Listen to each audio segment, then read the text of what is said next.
అభిషేకం గురించి మాత్రమే స్పెసిఫిక్గా ఎమర్జెన్సీ ఐడెంటిటీ దానివల్ల మనకు 15 నిమిషాలు వచ్చి మనకు అభిషేక టైం వచ్చి ఎక్కువైపోతుంది.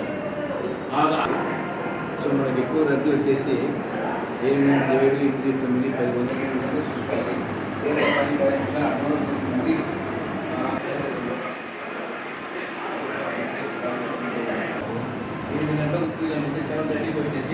వీటికి వస్తే వాళ్ళకి క్యూలెట్ కట్ చేసి కూడా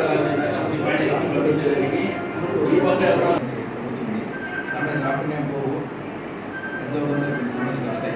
ఎప్పుడు ఎక్కడ ఎందుకు అభిషేక టైం మాత్రమే వాళ్ళు వస్తారు.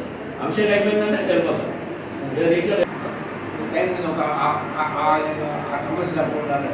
ఉదయం స్టార్టింగ్ 5 గంటలకు స్టార్టింగ్ చేస్తాము. 5 గంటలకు 10 గంటల లోపల 6 స్నానం చేసుకుంటాము. మళ్ళీ సాయంత్రం కూడా చేసుకుంటాము.